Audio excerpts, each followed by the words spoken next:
হে রাসূল বুঝি নাই আমি রেখেছো বেঁধে মোরে কোন সুতায়।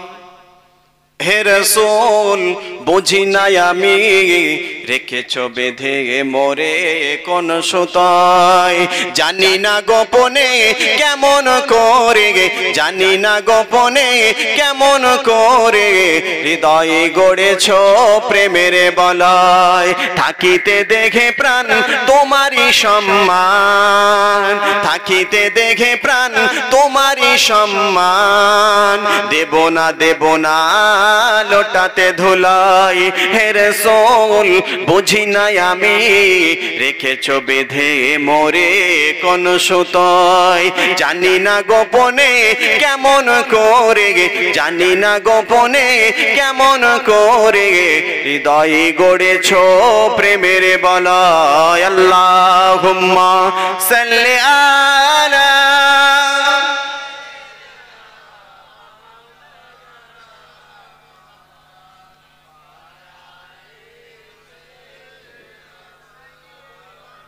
বাবা মার, সোনার মানিকের আমার, যুবক জওয়ানের আমার, আপনাদের আমি বলে যাই নবী পাক সাল্লাল্লাহু আলাইহি ওয়াসাল্লাম নবী আমার সাহাবাদেরকে বলেছিলেন, আয় আমার সাহাবারা, আমি রাসূলুল্লাহ তোমাদের জানিয়ে দিলাম, আমি হাবিবুল্লাহ তোমাদের জানিয়ে দিলাম, আমি পয়গম্বর তোমাদের জানিয়ে দিলাম, আয় আমার সাহাবারা, তোমরা মওতের জন্য তৈরি হবে।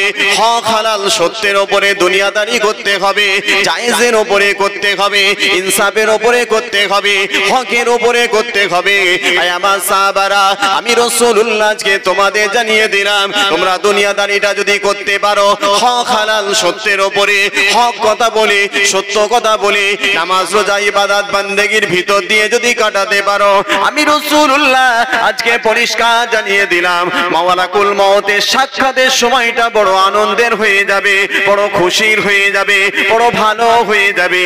আয় আমার সাহাবারা, আমি রাসূলুল্লাহ তোমাদের জানিয়ে দিলাম, যদি তোমরা দুনিয়ার জমিনে হয় হুল্লা ফুর্তি আমোদ ইত্যাদির ভিতরে যদি সময়টা কাটিয়ে দাও, নাহাকের উপরে যদি, বেইনসাফির উপরে যদি, মিথ্যার উপরে যদি এইভাবে সময়টা কাটিয়ে দাও, আমি রাসূলুল্লাহ আজকে পরিষ্কার জানিয়ে দিলাম, মালাকুল মওতের সাক্ষাৎটা বড় কঠিন হয়ে যাবে। যদি তোমরা দুনিয়ার জমিনে হক হালাল সত্য জায়েজের উপরে করতে পারো, আমি রাসূলুল্লাহ আজকে পরিষ্কার জানিয়ে দিলাম, মালাকুল মওতের সময় তোমাদের বড় আনন্দ এবং খুশি হয়ে যাবে। যদি তোমরা দুনিয়ার জমিনে হক হালাল সত্য জায়েজ ইনসাফের উপরে যদি করতে পারো, আমি রাসূলুল্লাহ পরিষ্কার জানালাম যে মালাকুল মওতের সাক্ষাৎটা বড় খুশি এবং আনন্দের হয়ে যাবে। ইমানদার মুমিন মুসলমানের জন্য মালাকুল মওতের সাক্ষাৎটা বড় আনন্দ এবং খুশি। আর যারা দুনিয়ার জমিনে থাকতে ভালোবাসে, দুনিয়াদারির মায়া মহাব্বত, দুনিয়াদারির ভালোবাসা, দুনিয়াদারির প্রেম, এই নিয়ে যারা অস্থির থাকে, তাদের জন্য মালাকুল মওতের সাক্ষাৎটা কঠিন এবং ভয়ানক হয়ে যাবে, কঠিন হয়ে যাবে। অতএব যেমন আপনার দুনিয়াদারির জমিনের জিন্দেগির কর্মকাণ্ড হবে, সাক্ষাৎটাও সেরকম হবে। ভাই আমার, বাবা আমার, সোনার মানিকের আমার, যুবক জওয়ানের আমার, আপনাদের আমি বলে যাই, নবী পাক সাল্লাল্লাহু আলাইহি ওয়াসাল্লাম এরকম ভাবে সাহাবাদেরকে বলতে বলতে একটা পর্যায়ে নবী আমার পৌঁছে গেলেন। আয় আমার সাহাবারা, আমি রাসূলুল্লাহ তোমাদের জানিয়ে দিলাম, আমি হাবিবুল্লাহ আজকে তোমাদের জানিয়ে দিলাম, আমি পয়গম্বর তোমাদের জানিয়ে দিলাম। আয় আমার সাহাবারা, তোমাদের জবান দিয়ে যেন মিথ্যা যেন না বার হয়, তোমাদের জবান দিয়ে যেন মিথ্যা না বার হয়। ভাইদের বলি, যুবকদের বলে যাই, নওজওয়ানদের বলে যাই, মুরব্বীদের বলে যাই, মা বোনদের বলে যাই, আল্লাহ রাসূল সাহাবাদেরকে যে কথাগুলো বলেছিলেন, সাহাবারা অক্ষরে অক্ষরে তারা পালন করেছিলেন। আজকে সমাজের দিকে তাকিয়ে দেখুন, আমরা রাসূলুল্লাহর হাদিস যথেষ্ট জ্ঞান আল্লাহ আমাদের দিয়েছেন, আদেশগুলো আমরা জানি, নিষেধ আমরা জানি, সত্য মিথ্যা যথেষ্ট জ্ঞান আল্লাহ দিয়েছেন। কিন্তু আজকে সমাজের দিকে তাকিয়ে দেখুন, আমরা এত কিছু জানার পরেও, এত কিছু জ্ঞান জ্ঞান আল্লাহ দেওয়ার পরেও আমরা কিন্তু আমলি জিন্দেগি তৈরি করলাম না। আমরা আমাদের জবান দিয়ে কথায় কথায় কথায় কথায় আমরা মিথ্যা কথা বলে ফেলি। এ বলি না বলে তো, আট পুকুরের লোক হয়তো মিথ্যা কথা বলে না, এরা যা বলে সব সত্যি কথা বলে, তাই তো? জি, আমরা যখন আমাদের জবান দিয়ে কথা বলি মিথ্যা কথা বলা হয়েছে বাবাজি। একজন মানুষ যখন কিনা জবান দিয়ে মিথ্যা কথা বলে, এই মিথ্যা কথা বলার সাথে সাথে আল্লাহর রহমতের ফেরেশতারা আল্লাহর ওই বান্দা অথবা বান্দিটার কাছ থেকে দূরে চলে যায়। ঈমানের নূরটা আসমানের দিকে চলে যায়, আল্লাহ পাকের রহমত আসমানের দিকে চলে যায়, রহমতের ফেরেশতারাও চলে যায়। কারণটা বলা হয়েছে বাবাজি, একজন মানুষ যখন মিথ্যা কথা বলে, এই মিথ্যা কথা বলার সাথে সাথে আল্লাহর ওই বান্দা অথবা বান্দিটার মুখ দিয়ে একটা দুর্গন্ধ বার হতে থাকে। এমন একটা দুর্গন্ধ বার হয় যে দুর্গন্ধটা কিনা দুনিয়ার কোনো মানুষ বুঝতে পারে না, দুনিয়ার কারোর বোঝার ক্ষমতা হয় না, দুনিয়ার কেউ বুঝতে পারে না, একমাত্র আল্লাহ পাকের রহমতের ফেরেশতারা বুঝতে পারে। যে আপনি আপনার জবান দিয়ে, আমি আমার জবান দিয়ে, আমরা আমাদের জবান দিয়ে যখন কিনা মিথ্যা কথা বলে ফেলি, সঙ্গে সঙ্গে একটা দুর্গন্ধ বার হতে থাকে। আল্লাহ রহমতের ফেরেশতারা উপরের দিকে চলে যায়, ঈমানের নূর আসমানের দিকে চলে যায়, আল্লাহ পাকের রহমত আসমানের দিকে চলে যায়, রহমতের ফেরেশতারা আসমানের দিকে চলে যায়। আবার দীর্ঘ সময় যাবার পরে যখন দুর্গন্ধটা কেটে যায়, ঈমানের নূরটা ফিরে আসে, আল্লাহ পাকের রহমত ফিরে আসে, রহমতের ফেরেশতারাও আল্লাহর ওই বান্দা অথবা বান্দিটার কাছে আবার ফিরে আসে। আপনি যখন বলেছেন একটা দুর্গন্ধ বার হয়েছে, যেই দুর্গন্ধ বার হয়েছে রহমতের ফেরেশতারা চলে গেছে আসমানের দিকে চলে গেছে। আবার দীর্ঘ সময় যাওয়ার পরে যখন দুর্গন্ধটা কেটে যায়, আস্তে আস্তে আস্তে আস্তে রহমতের ফেরেশতারা চলে আসে। আপনি জায়গা থেকে একটা জিনিস লক্ষ্য করুন, ব্যবসা করতে গেছেন, উপার্জন করতে গেছেন, চাকরি করতে গেছেন, চাষাবাদ করতে গেছেন, গিয়ে আপনি মিথ্যা কথা বলেছেন, আল্লাহর রহমত থেকে আপনি নিরাশ হয়ে গেছেন, আল্লাহর দয়া থেকে নিরাশ হয়ে গেছেন, রহমতের ফেরেশতারা আপনার কাছ থেকে দূরে চলে গেছে, কিন্তু উপার্জন করেছেন, উপার্জনের টাকাটাও আপনার জন্য হারাম হয়েছে। মিথ্যা বলে উপার্জন করেছেন, হারাম। আর এই হারাম খাদ্য খেয়ে যতই আপনি ইবাদত বান্দেগি, জিকির আজকার, তেলাওয়াতে কোরআন যাই করেন না কেন, কোনো ইবাদত কাজে আসবে না, কোনো ইবাদত কাজে আসবে না। ভাইদের বলি, যুবকদের বলে যাই, নওজওয়ানদের বলে যাই, মুরব্বীদের বলে যাই, মা বোনদের বলে যাই, আমাদের চালচলন কথাবার্তা, আমাদের আখলাক স্বভাব চরিত্রের ভিতরে যে সমস্ত খারাপ জিনিসগুলো রয়েছে, এই সমস্ত জিনিসগুলো আমাদের ছেড়ে দিতে হয়। এই সমস্ত জিনিস ছেড়ে দিয়ে আমাদেরকে পরিপূর্ণ ঈমানদার হতে হয়, পরিপূর্ণ ঈমানদার। যে সমস্ত খারাপ জিনিস, অন্যায় জিনিস, অবিচার, নির্যাতন, গোমরাহি, খারাপি আছে, এই জিনিস ছাড়াতে হয়। ভাইদের বলি, যুবকদের বলে যায়, আমাদের নবী নূর নবী নবী মুহাম্মদুর রাসূলুল্লাহ সাল্লাল্লাহু আলাইহি ওয়াসাল্লাম, নবী আমার একদিন কিনা মসজিদুন নববী শরীফে নবী আমার বসে বসে বসে বসে ওয়াজ করতে লাগে।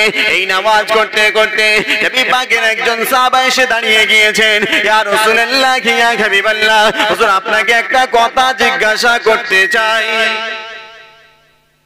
সাহাবাদের প্রশ্ন দেখেন, ইয়া রাসূলুল্লাহ, আপনাকে একটা কথা জিজ্ঞাসা করতে চাই। কি কথা? হুজুর, কিয়ামতের ময়দানে, মাহশারের ময়দানে, মিজানের দাঁড়িপাল্লায় কোন আমলটা সবথেকে বেশি ভারী হবে? কোন আমল সবথেকে বেশি ভারী হবে? আল্লাহ রাসূলকে যখন জিজ্ঞাসা করা হলো, এমন সময় লক্ষ্য করে দেখা গেল আমাদের নবী নূর নবী নবী মুহাম্মদুর রাসূলুল্লাহ সাল্লাল্লাহু আলাইহি ওয়াসাল্লাম, এই সময় নবী পাক বলতে লাগলেন, হে আমার সাহাবারা, তোমরা শুনে রাখো, জেনে রাখো, আমি রাসূলুল্লাহকে তোমাদের জানিয়ে দিলাম, আমি হাবিবুল্লাহ তোমাদের জানিয়ে দিলাম, আমি পয়গম্বর তোমাদের জানিয়ে দিলাম। হে আমার সাহাবারা, মিজানের দাঁড়িপাল্লায়, কিয়ামতের ময়দানে, মাহশারের ময়দানে, মিজানের দাঁড়িপাল্লায় সবথেকে ভারী এবং উত্তম আমল হয়ে যাবে কার চরিত্রটা ভালো ছিল। মিজানের দাঁড়িপাল্লায় সবথেকে ভারী আমল চরিত্র ভালো। জি, এবার চরিত্র ভালো খারাপের ভিতরে হিসাব করবেন, সব পড়ে যাবে। ভালো হলে অনেক সেগুলো জানি, যেগুলো খারাপ সেগুলোও আমরা জানি। চরিত্র খারাপের ভিতরে হারাম, চরিত্র খারাপের ভিতরে মিথ্যা, চরিত্র খারাপের ভিতরে গীবত, চরিত্র খারাপের ভিতরে অহংকার, চরিত্র খারাপের ভিতরে পরনিন্দা, চরিত্র খারাপের ভিতরে জিনা, চরিত্র খারাপের ভিতরে পরের মাল আত্মসাৎ, চরিত্র খারাপের ভিতরে সুদ ইত্যাদি ইত্যাদি। প্রথমবার সাহাবা জিজ্ঞাসা করলেন, আল্লাহ রাসূল বলেছিলেন চরিত্র ভালো করতে হবে, এটাই মিজানের দাড়িপাল্লায় সব থেকে ভারী আমল। সাহাবাটা দ্বিতীয়বার আবার জিজ্ঞাসা করলেন, ইয়া রাসূলুল্লাহ, মিজানের দাড়িপাল্লায় কোন আমলটা সব থেকে ভারী হবে? আল্লাহ রাসূল আবার বলেছিলেন, চরিত্র যার ভালো মিজানের দাড়িপাল্লা এটাই সব থেকে ভারী আমল। সাহাবাটা আবার জিজ্ঞাসা করলেন, তৃতীয়বারেও আল্লাহ রাসূল একই উত্তর দিয়েছিলেন, চরিত্র ভালো। একবার জোরে বলেন, আরো জোরে বলেন। আমাদেরকে তৈরি করতে হয়। আমরা যদি নিজেদেরকে জিজ্ঞাসা করি, নিজেদের বিবেককে যদি জিজ্ঞাসা করি, নিজেদের চালচলন, রীতিনীতি, কৃষ্টি, কালচার, চরিত্র, আখলাকের দিকটা যদি লক্ষ্য করি, তাহলে আমরা দেখতে পাবো এখনো আমাদের ভিতরে অনেক খারাপ কাজ রয়ে গেছে। আলহামদুলিল্লাহ, আগের থেকে নামাজি অনেক বেড়েছে, বহু নামাজি বেড়েছে আলহামদুলিল্লাহ, রোজাদার বেড়েছে আলহামদুলিল্লাহ, হাজি বেড়েছে আলহামদুলিল্লাহ, কিন্তু পাশাপাশি দেখেন হারামখোরও বেড়েছে, সুদখোর বেড়েছে, জিনাখোর বেড়েছে, মদখোর বেড়েছে, মাতাল বেড়েছে, তাড়িখোর বেড়েছে, গাঁজাখোর বেড়েছে। বেড়েছে না বাড়েনি? বেড়েছে। পরিবর্তন। ভাইদের বলি, যুবকদের বলে যাই, নওজওয়ানদের বলে যাই, মুরব্বীদের বলে যাই, মা বোনদের বলে যাই, আল্লাহ পাক রব্বুল আলামিন অহংকারী বান্দা বান্দীদের আল্লাহ পছন্দ করেন না। আজকে সমাজের দিকে তাকিয়ে দেখুন, এক শ্রেণী কিছু মানুষের ভিতরে অর্থের অহংকার রয়েছে, টাকা পয়সার অহংকার রয়েছে, রূপ সৌন্দর্যের অহংকার রয়েছে, বিল্ডিং বালাখানার অহংকার রয়েছে, গাড়ি বাড়ির অহংকার রয়েছে, এলেমের অহংকার রয়েছে। আজকে সমাজের দিকে তাকিয়ে দেখুন, অহংকারে অহংকারে আজকে শেষ হয়ে গেল। আজকে সমাজের দিকে তাকিয়ে দেখুন, আজকে অনেক এমন মানুষ পাওয়া যাবে যারা নিজেরা হজ করার কারণে নিজেদেরকে হাজি বলে অহংকারটা দেখিয়ে বেড়ায়। অনেকে নামাজটা পড়ে, নিজেদেরকে নামাজি বলে অহংকার দেখিয়ে বেড়ায়, রোজাটা রাখে বলে রোজাদার বলে অহংকার দেখিয়ে বেড়ায়। হাত জোড় করে বলে যায়, সামান্য সরিষা দানার পরিমাণে যদি কারোর অন্তরে অহংকার যদি থাকে, টাকা বলি যদি থাকে, রিয়া বড়াই ফকর আমি তো লোভ যদি থাকে, আল্লাহ পাক রব্বুল আলামিন ওই বান্দাটাকে আল্লাহ সরাসরি জাহান্নামায় দিয়ে দেবেন। অহংকার আছে না নেই? আছে। দেখবেন আছেই আছে। নিজেদেরকে জিজ্ঞাসা করবেন, তাহলেই বুঝতে পারবেন। খেয়াল করবেন, হিসাব করবেন।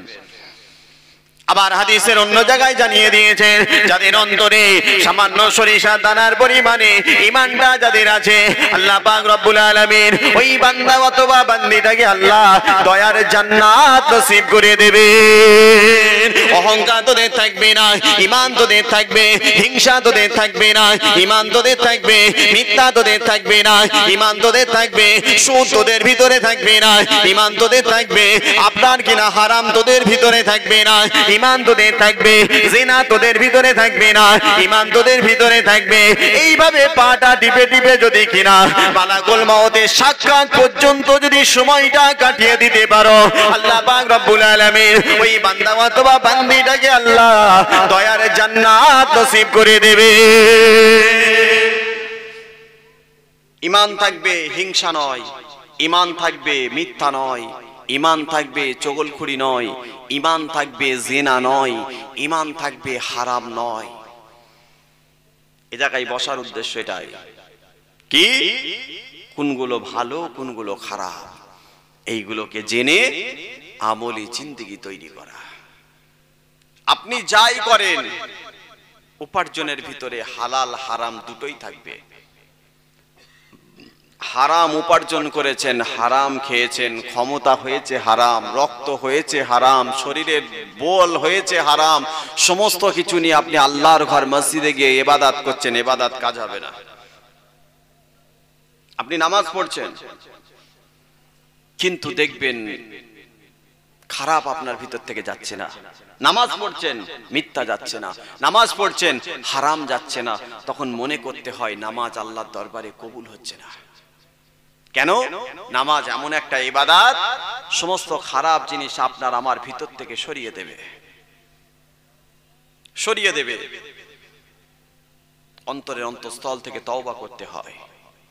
এই সমস্ত জায়গায় বসা, অন্তর থেকে তওবা করে খালেস নিতে, আল্লাহ আজকের পরে আর জীবনে কোনোদিন গুনার কাজ করব না।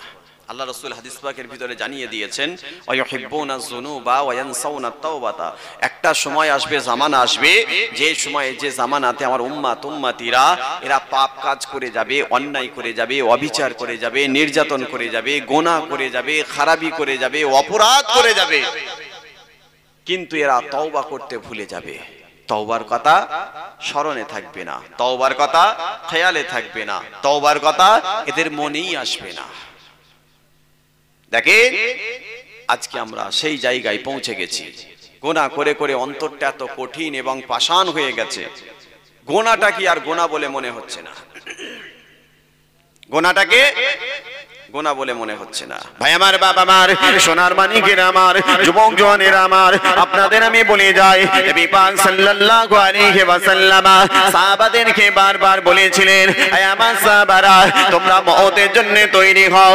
মরণ হয়ে যাবে, মৃত্যু হয়ে যাবে, মরণ তোমাদের হবে।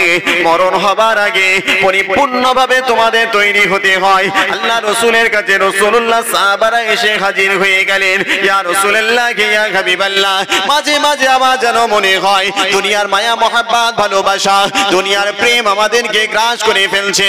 ইয়া রাসূলুল্লাহ, মাঝে মাঝে এমন মনে হয় দুনিয়ার মায়া জালে জড়িয়ে যাচ্ছে, মাঝে মাঝে এমন মনে হয় দুনিয়ার প্রেমে জড়িয়ে যাচ্ছে, মাঝে মাঝে এমন মনে হয় দুনিয়ার মায়া জালে জড়িয়ে যাচ্ছে। ইয়া রাসূলুল্লাহ, ইয়া হাবিবাল্লাহ, একটা আমল আপনি আমাকে বলুন যে আমলটা করার জন্য কিনা দুনিয়ার মহব্বত ভালোবাসা, দুনিয়ার প্রেম আমার থেকে বিদায় নিয়ে নেবে। ইয়া রাসূলুল্লাহ, ইয়া হাবিবাল্লাহ, আমাদের দুনিয়া ভালো লাগে না। ইয়া রাসূলুল্লাহ, দুনিয়ার মহব্বত ভালো লাগে না। ইয়া রাসূলুল্লাহ, দুনিয়ার প্রেম ভালো লাগে না। ইয়া রাসূলুল্লাহ, আপনাকে যখন কাছে পেয়ে যায় তখন দুনিয়া কিছু ভালো লাগে না।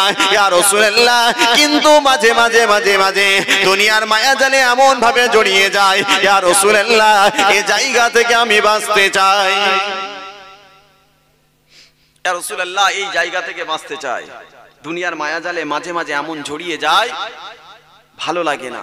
হুজুর একটা আমল বলুন যে আমলটা করার জন্য কিনা দুনিয়ার মহব্বত ভালোবাসা আমার থেকে বিদায় নিয়ে নেবে।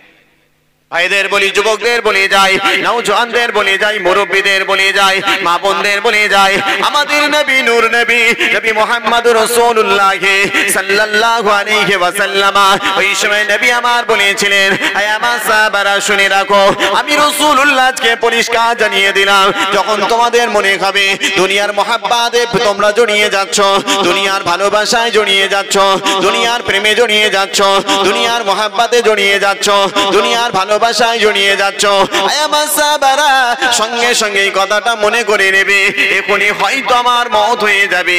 লক্ষ্য করে দেখতে পাবে দুনিয়ার মহব্বত ভালোবাসা তোমার থেকে বিদায় নিয়ে নেবে।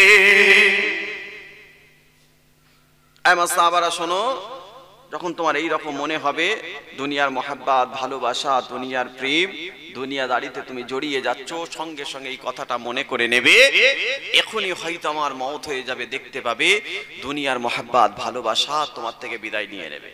সাহাবাটা আবার একটা পা ঘুরে এসে আল্লাহ রাসূলকে আবার জিজ্ঞাসা করেছিলেন, ইয়া রাসূলুল্লাহ, ইয়া হাবিবাল্লাহ, হুজুর একটা আমল আপনি বলুন যে আমলটা করার জন্য কিনা দুনিয়ার মহব্বত ভালোবাসা, দুনিয়ার প্রেম আমার থেকে বিদায় নিয়ে নেবে।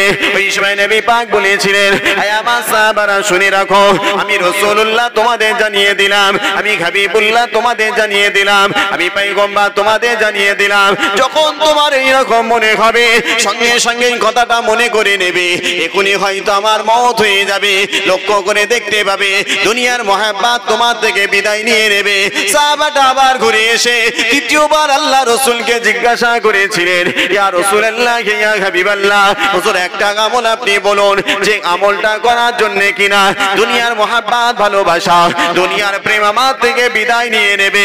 আল্লাহ রাসূল তৃতীয়বার একটু রাগান্বিত মেজাজে বলেছিলেন, হে আমার সাহাবারা, কথাটা কি তোমাদের পছন্দ হচ্ছে না? কথাটা কি তোমাদের ভালো লাগছে না? কথাটা কি তোমাদের পছন্দ হচ্ছে না? তিনবার কেন, যদি 100 বার আমি রাসূলুল্লাহ আমাকে কথাটা জিজ্ঞাসা করো, আমি রাসূলুল্লাহ জানিয়ে দেব। মওতের চিন্তা করলে পারে, মওতের ভাবনা ভাবলে পারে, মওতের চিন্তা মাথায় রাখলে পারে, তাহলে দুনিয়ার মহব্বত ভালোবাসা দুনিয়ার প্রেম তোমাদের থেকে চিরতরে বিদায় নিয়ে নেবে। দুনিয়ার মহব্বত ভালোবাসা দুনিয়ার প্রেম তোমাদের থেকে বিদায় নিয়ে নেবে। জি, দুনিয়ার মহব্বত। লক্ষ্য করে দেখবেন, যখন কোনো মানুষ, এলাকার মানুষ কেউ বা আত্মীয় স্বজন, রিশতেদার, পাড়া প্রতিবেশী, কারামাতদার কেউ চলে গেছেন, যখন তার জানাজা পড়ার উদ্দেশ্যে বা তার কাছে পৌঁছে যায়, আত্মীয়তা হিসাবে হোক বা যে কোনো বিষয়ে হোক, তখন একবারের জন্য হলেও মনে হয় এই মানুষটার অতীতের কথা, সারা জীবন কত না কষ্ট করেছে, কত মেহনত করে অর্থ উপার্জন করে এটা করলো, ওটা করলো, সেটা করলো, আজকে চলে গেল।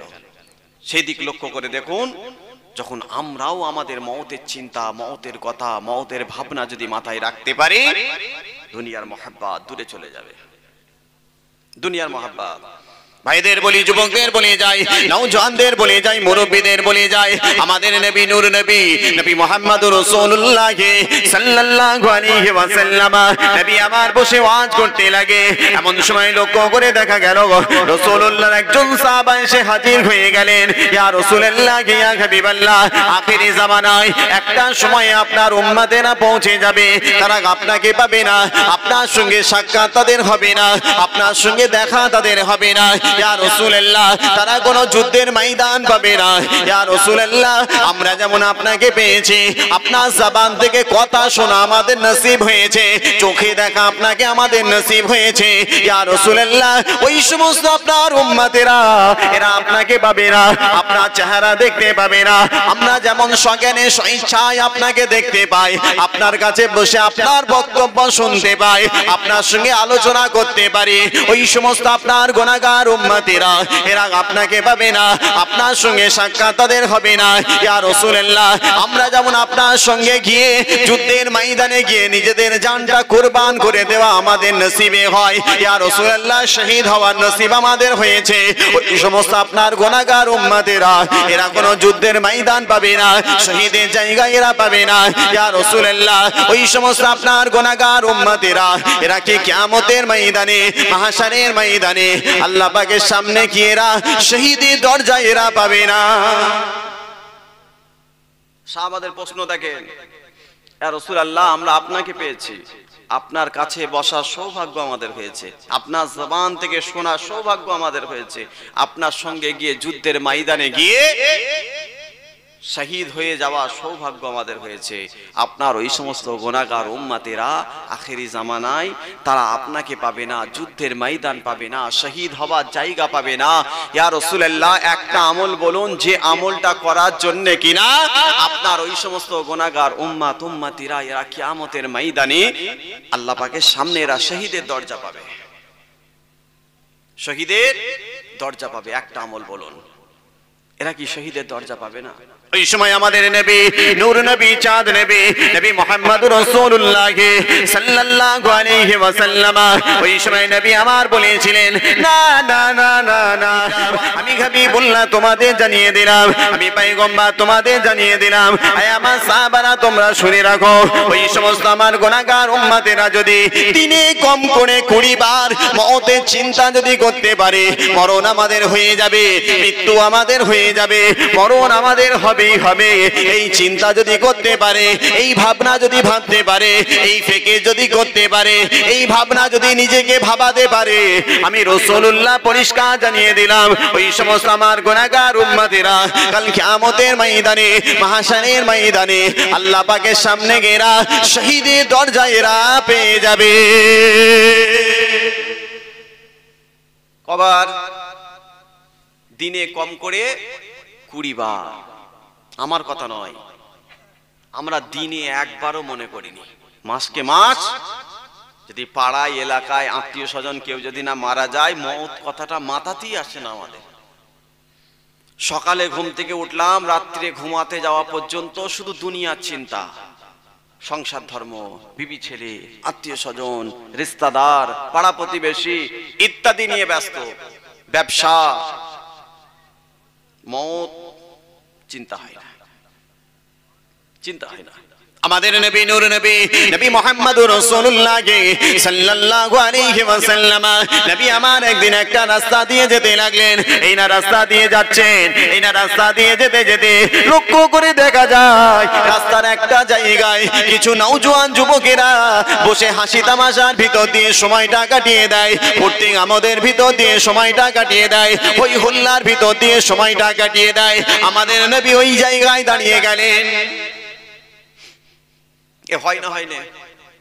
হয়তো মোড়ে, মাচায়, চায়ের দোকানে, মসজিদের চাতানে, হয়তো পুকুর ঘাটে বসে হই হুল্লা ফুর্তি আমল, এরকম একটা জায়গায় রাস্তার ধারে আল্লাহ রাসূল যাচ্ছেন, যেতে যেতে লক্ষ্য করে দেখছেন কিছু নওজোয়ান যুবক বসে হাসি তামাশার ভিতরে সময় কাটাচ্ছে। নবী পাক ওই জায়গায় দাঁড়ালেন। ওই জায়গায় দাঁড়িয়ে গিয়ে আমাদের নবী নূর নবী নবী মুহাম্মদুর রাসূলুল্লাহ সাল্লাল্লাহু আলাইহি ওয়াসাল্লাম ওই সময় নবী আমার বলেছিলেন, এই নওজোয়ান যুবকেরা কিসের জন্য তোমরা হাসি তামাশার ভিতর দিয়ে সময়টা কাটিয়ে দাও? এই অবস্থায় যদি তোমাদের মওতটা হয়ে যায়, কি মওত তোমাদের হয়ে যাবে, এই চিন্তা কি তোমাদের হয় না? এ ভয় কি তোমাদের হয় না? এ চিন্তা কি তোমাদের হয় না? এ ফিকির কি তোমাদের হয় না? আমার নওজোয়ান যুবকেরা তোমরা শুনে রেখে দাও, জেনে রেখে দাও, এই হাসিটা চলবে না, এই হাসিটা বন্ধ করতে হয়, এই হাসিটা শরীয়তে জায়েজ নয়। আল্লাহ রাসূল বলার সঙ্গে সঙ্গে ওই সমস্ত নওজোয়ান যুবকদের কাছ থেকে হাসিটা চিরতরে বিদায় নিয়ে নিয়েছে। এই হাসি চলবে না, এই হাসি চলবে না, নাজায়েজ। কিরকম? উচ্চ স্বরে হাসা। আপ দেখবেন আমাদের ভিতরে অনেকের ভিতরে আছে উচ্চ স্বরে আমরা হাসি। আল্লাহ রাসূল যখন হাসতেন মুচকে হাসতেন। এই আল্লাহ রাসূল যখন হাসতেন দুটো ঠোঁটের মাঝখান দিয়ে হালকা সাদা দাঁত দেখা যেত। এটা যদি আমাদের আমলি জিন্দেগিতে আনতে পারি, রাসূলুল্লাহ সুন্নাতের উপরে আমলি জিন্দেগি হয়ে যাবে। একবার জোরে বলেন। আমাদের যখন হাসি নাই টাকরা, আপনার টাকরা পর্যন্ত দেখা যায়, যাই তো নাকি? মুরব্বীরা হয়তো আস্তে আস্তে বার্ধক্য হয়েছে বা অনেকে নিজেদেরকে চেঞ্জ করেছে, নওজোয়ান যুবক ভাইদের কথা তো বলাই যাবে না। এরা এমন হাসবে সব দাঁত দেখা যাবে, টাকরা পর্যন্ত। ভাইদের বলি, যুবকদের বলে যায়, নওজোয়ানদের বলে যায়, মুরব্বীদের বলে যায়, মা বোনদের বলে যায়, মালাকুল মওতের সাক্ষাৎ আমাদের হয়ে যাবে। এই সাক্ষাতের আগে আমাদের তৈরি হতে হয়, তৈরি হতে হয়। আমাদের ভিতরে একটা খারাপ জিনিস জায়গা পেয়েছে, যেটা হলো কিনা বাবাজি মিথ্যা। 2 নম্বর খারাপ জিনিস জায়গা পেয়েছে, যেটা হলো কিনা অহংকার। ভাইদের বলি, যুবকদের বলে যায়, নওজোয়ানদের বলে যায়, মুরব্বীদের বলে যায়। আল্লাহ পাক রব্বুল আলামিন বেহেশতকে আল্লাহ জানিয়ে দিয়েছেন, বেহেশত তুই শুনে রাখ, আমি আল্লাহ তোকে পরিষ্কার জানিয়ে দিলাম, তোর ভিতরে আমার কোনো অহংকারী বান্দা বান্দিরা প্রবেশ করতে পারবে না। আমি আল্লাহ তোদের নিষেধ করে দিলাম, আমার কোনো অহংকারী বান্দা বান্দি তোর ভিতরে প্রবেশ করতে দিবি না। অহংকারী বান্দাবান্দিকে তোর ভিতরে প্রবেশ করতে দিবি না। যে অহংকারী হোক, সর্বোপরি অহংকার তোর ভিতরে প্রবেশ করতে দিবি না। একদিন বেহেশত এবং দোজখ দুজনের ভিতরে কথাবার্তা হতে লাগলো।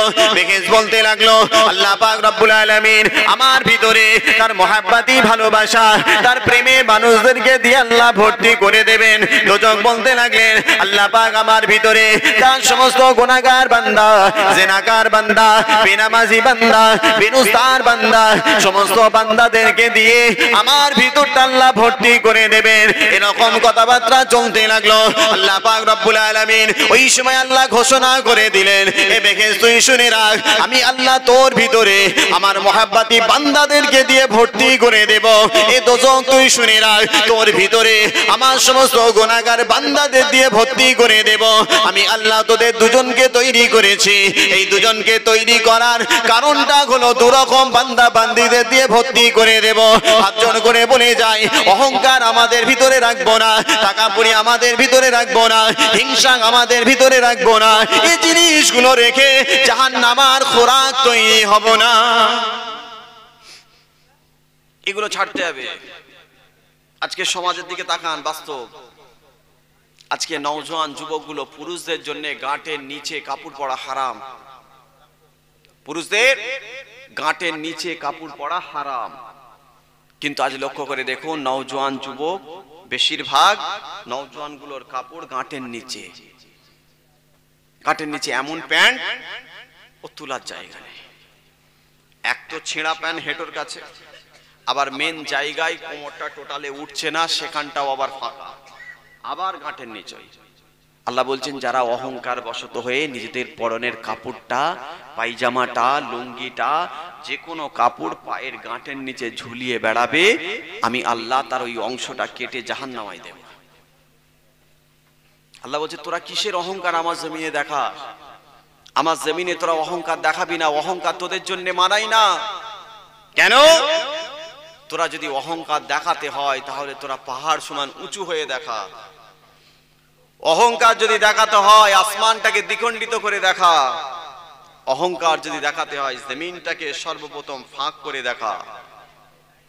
যদি না পারিস অহংকার দেখাবি না, অহংকার দেখাবি না। ভাইদের বলি, যুবকদের বলে যায়, নওজওয়ানদের বলে যায়, মুরব্বীদের বলে যায়, মা বোনদের বলে যায়, কাল কিয়ামতের ময়দানে, মাহশারের ময়দানে একটা বিরাট গর্দান বার হয়ে যাবে। গর্দান, শুধু গর্দানটুকু থাকবে। কালো কুৎসিত ভয়ানক গর্দান বার হয়ে যাবে। ওই সময় অন্যান্য মাহশারবাসীরা গর্দানটাকে দেখার সাথে সাথে ভয়েতে কম্পন চালু হয়ে যাবে, ভয়ে অস্থিরতা চালু হয়ে যাবে, পেরেশানি চালু হয়ে যাবে। অন্যান্য মাহশারবাসীরা আল্লাহকে জিজ্ঞাসা করবে, আল্লাহ কি ব্যাপার, কিসের জন্য আপনি এই কিয়ামতের ময়দানে, মাহশারের ময়দানে এই গর্দানটাকে আপনি বার করেছেন? কিসের জন্য আপনি গর্দানটাকে বার করেছেন? কারণটা কি একবার বলেন। ওই সময় আল্লাহ পাক রব্বুল আলামিন, ওই সময় আল্লাহ বলতে থাকবেন, এ মাহশারবাসীরা, আমি আল্লাহ বলবো না কি কারণে আমি গর্দানটাকে বার করেছি? আমি আল্লাহ গর্দানের জবানটা খুলে দিলাম। এই গর্দান আমি আল্লাহ তোর জবানটা খুলে দিলাম।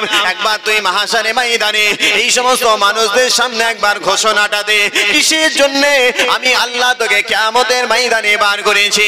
এমন সময় লক্ষ্য করে দেখা গেল, ওই সময় গর্দান বলতে থাকবে, আল্লাহ পাক রব্বুল আলামিন আমাকে আল্লাহ তৈরি করেছেন অহংকারীদের শাস্তি দেওয়ার জন্য।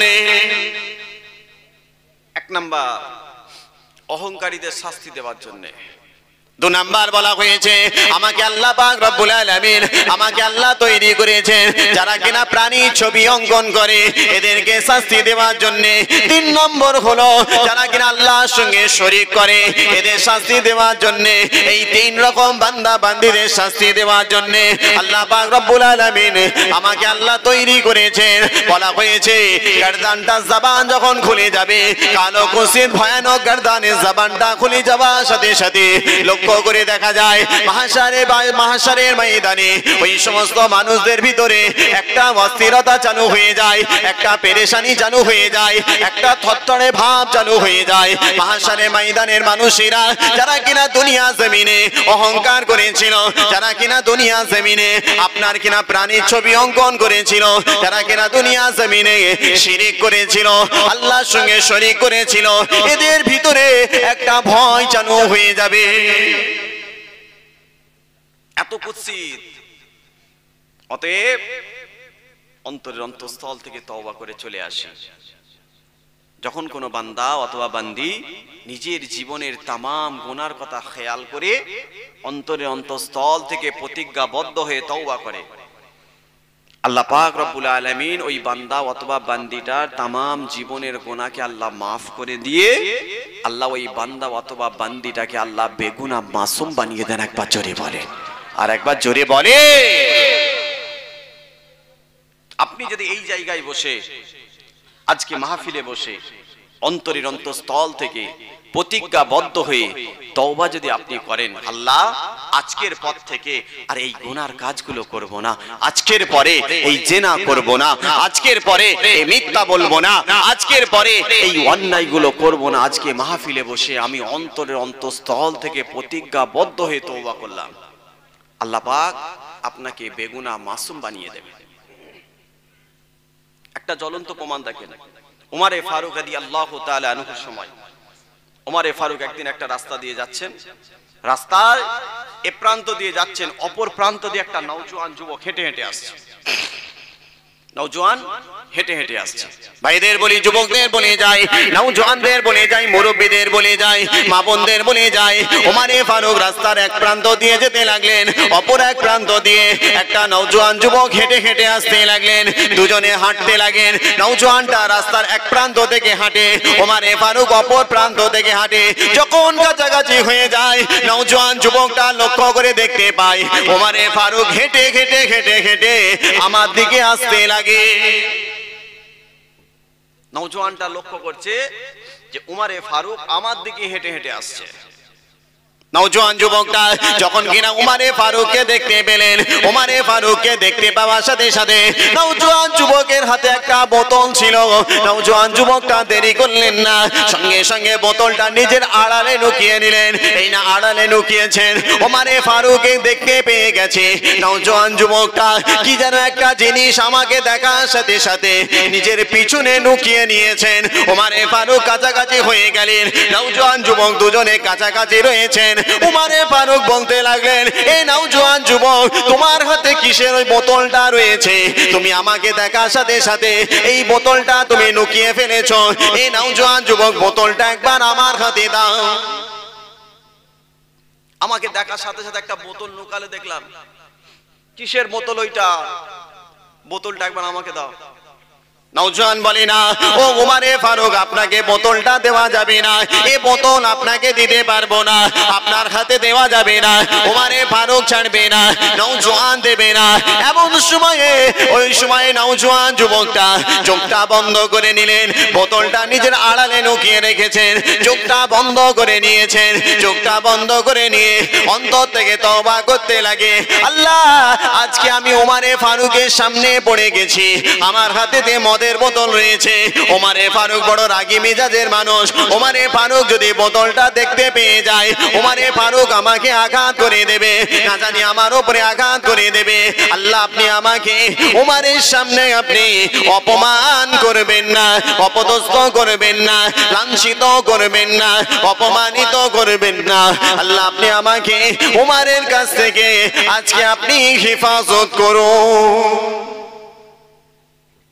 আল্লাহ আজকে আপনি আমাকে উমরের সামনে অপমান করবেন না, আপনি আমাকে বাঁচান উমরের হাত থেকে। উমরে ফারুক বড় রাগী মিজাজের মানুষ, বেইজ্জতি করবেন না। নওজোয়ান যুবকটা চোখটা খোলে না, নওজোয়ান যুবকটা চোখটা বন্ধ করে রয়েছে।